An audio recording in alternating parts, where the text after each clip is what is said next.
Hare Krishna. Welcome to our channel Droplets of Nectar. We will be seeing the most confidential knowledge described in this chapter. This is the video claiming the bird view of ninth chapter of Bhagavad Gita. Ninth chapter of Bhagavad Gita is entitled The Most Confidential Knowledge. So the most confident knowledge, which is the glories of Krishna, is very clearly described in this shloka, in this chapter. We will be not going in any shlokas in depth. We will be only covering the whole bird eye view of this chapter. This ninth chapter is containing 34 shlokas, 34 verses, is describing how this confidential knowledge is very much depth and is not to be understood by any other persons. So what is there in this knowledge? We will be seeing it in depth. Hare Krishna. Let us resume and see what is in it. First three shlokas, Krishna glorifies the knowledge he is about to reveal. He says in first shloka, one has to be non-envious to know or to realize Krishna. In order to realize Krishna, the only way to realize Krishna is to be non-envious. Krishna has described in the last chapter solely about only performing Ananya Bhakti. How one can perform Ananya Bhakti and surpass the path of light and darkness and come back to Krishna. So in this chapter here it is the knowledge of Kevala Bhakti, only Ananya Bhakti, performing only to the lotus feet of Krishna is described. So second shloka is describing that Bhakti is the king of all knowledge, most confidential and joyfully performed. It is said, Idam tute guhye tamam pravakshyami anusuyave. It is the most confidential knowledge which can be performed very easily and very joyfully. Susukham kartum avyayam. Susukham. Everyone can perform this Shuddha Bhakti. Then in the third shloka, Krishna says, any faithless person cannot attain him. To attain Krishna, one have to have faith. Ashadhadanasya purushasya dharmasya parantapa aprapya mam nivartante mrityu sansara vartamani. One can attain Krishna by having supreme faith in himself, in Krishna. In the 4th to 10th shloka, Aishwarya Jnana of Krishna is given. Krishna's relationship with this world is stated. How Krishna is related to this world. In 4 to 6 shloka, Krishna says he is pervading everywhere. And Krishna pervades and maintains this entire material world and his energies. Yet he is not in everything. He is situated in every part of the world, but he is not everywhere.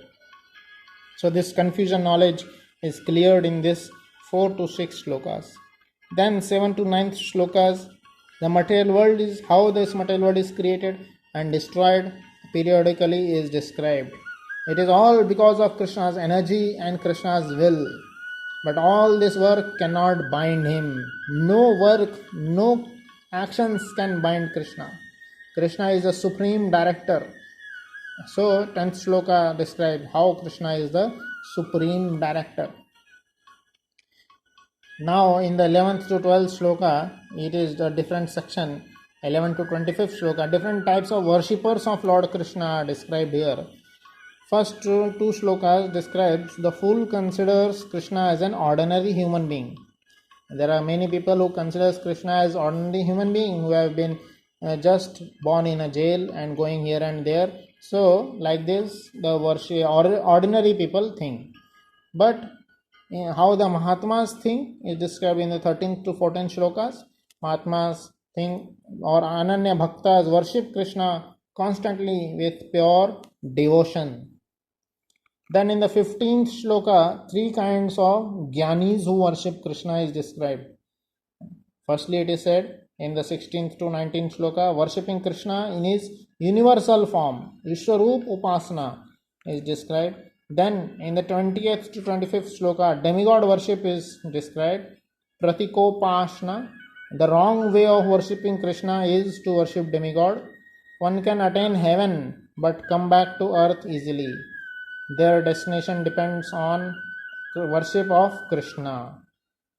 So, 26th to 34th shloka describes the glories of Krishna Bhakti.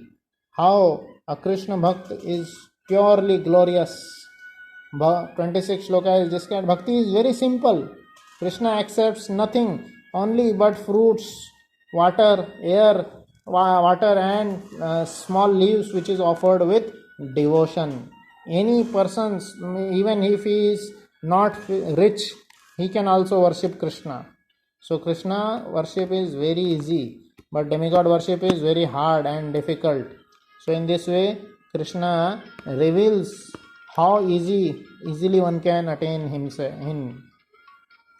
In the 27th and 28th shlokas, Krishna is saying, do everything as an offering to Krishna. Whatever act we are doing, we have to offer it back to just to Krishna.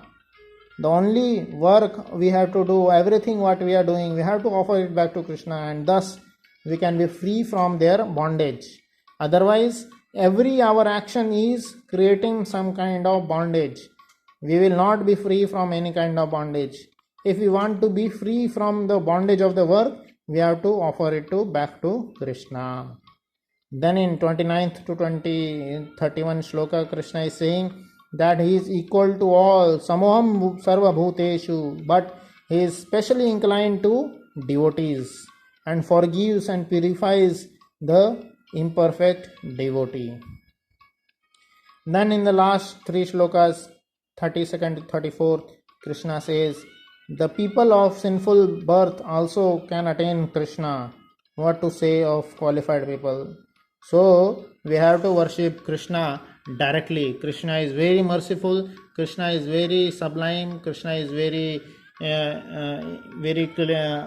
great-hearted, and he will be giving us unlimited devotion.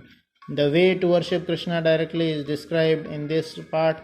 Manmana madbhakto madhyaji maam namaskuru.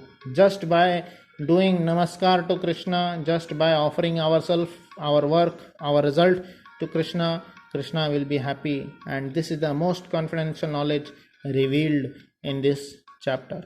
This was the bird view of the whole chapter. In the later videos, we will be describing this chapter in detail. Hare Krishna.